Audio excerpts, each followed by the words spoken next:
Okay, let's see. Here is the third and final pass for this color swatch study. Been working on Phthalo blue from M. Graham as well as Indigo from Daniel Smith.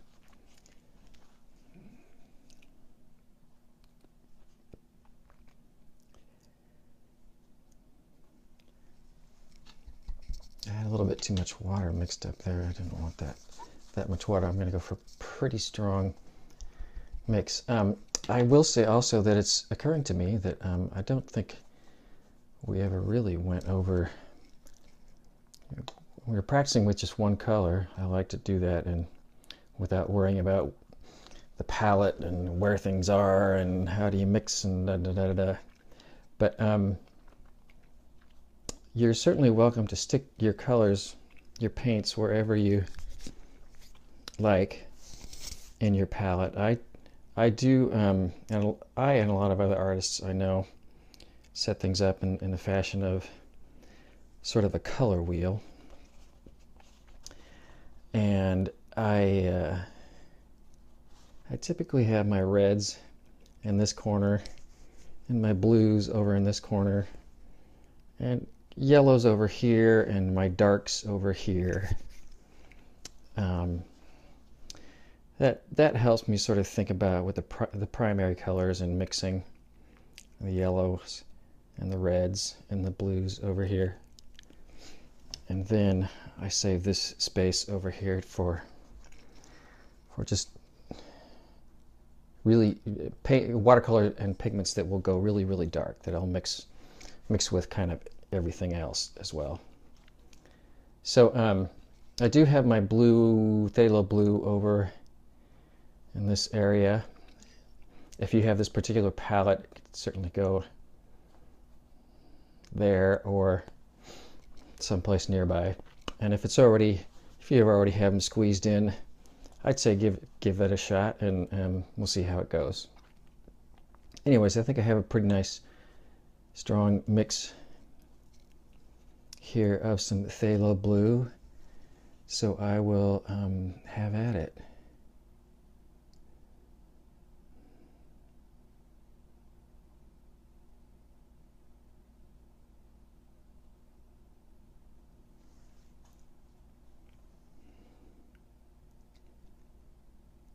I think I said the more concentrated it gets, the less it's going to flow. So you're always kind of trading off between, well, not always, but there can be a trade-off between the intensity of the mix, concentration of the mix, and how well it flows. One of the reasons I like to layer on color like this and glazing it on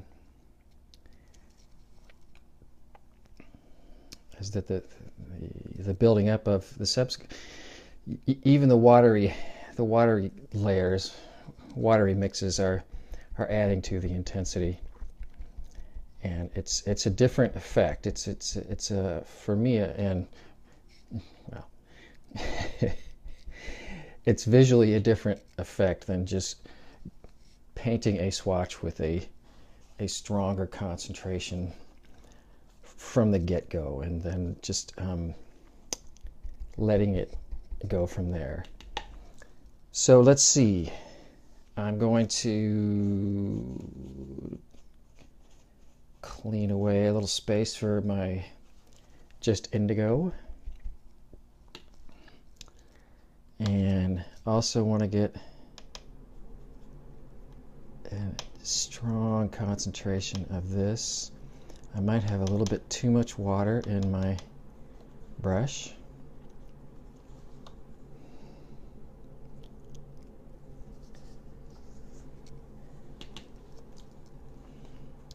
What did he just do there? I squeezed out some color before I went to rinse my brush.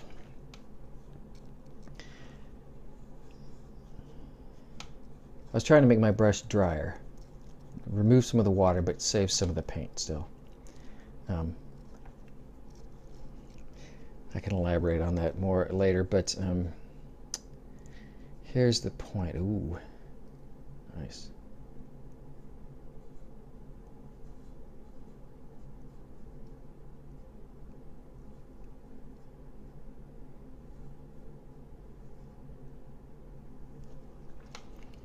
Keeping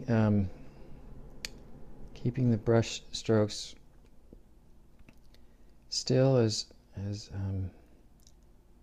gentle and really much more about coaxing the watery color to where you want it to go. Much more of that than what you typically think of as painting.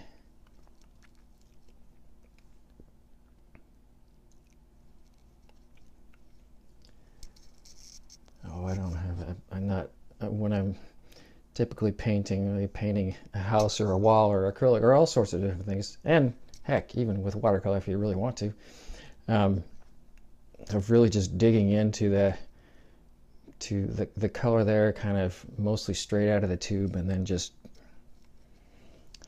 slathering it on. Watercolor, I think, is at its best when it's built up in this sort of fashion.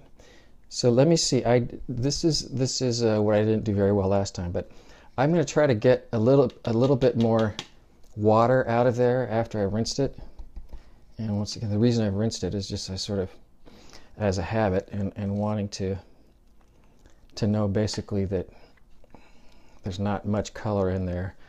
I kind of don't care at this point because all the colors I'm using I'm mixing up. I sort of want all mixed up.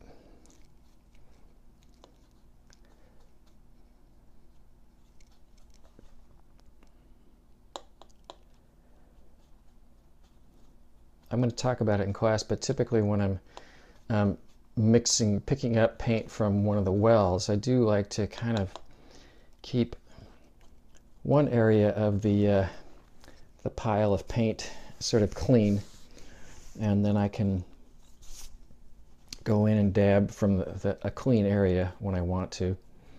And typically at the lower or this, depending on where I'm grabbing it from, closer to this rim here, or closer to one of the sides, basically just not in the highest hill part of the mound of color, is where I will usually not worry as much, and that'll be colors that I'm using to mix.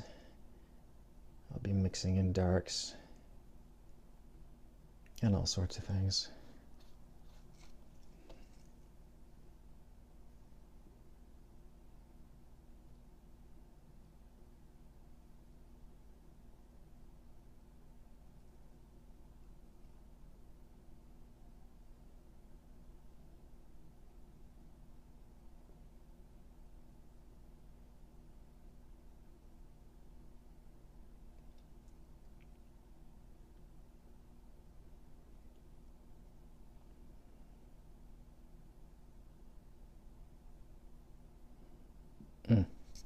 I just kind of like doing that.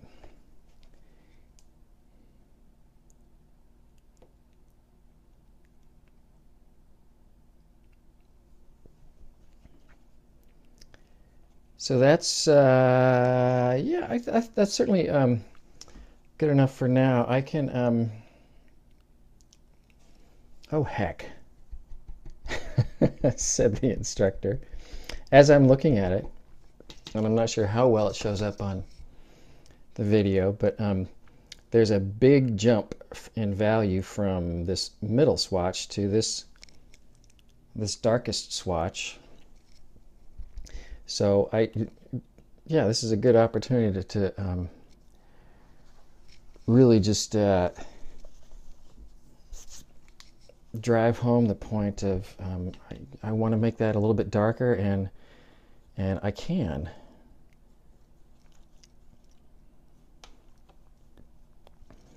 I'm not going to I'm not going to add much. I'm going to just glaze on a pretty watery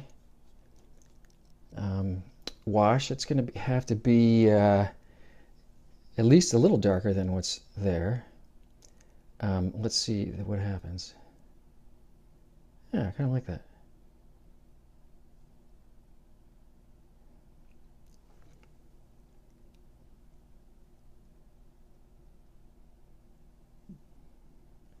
Might still be a little bit of blue in this mix now that I think about it. A bit more blue than I was hoping.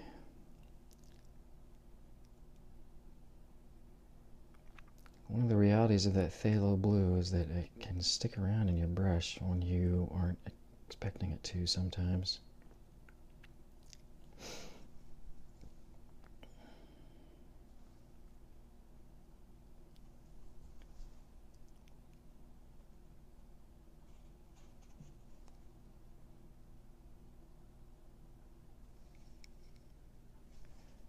I'll leave that like that for now.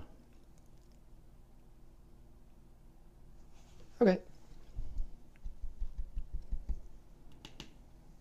But look at what's going. Oh man. Okay.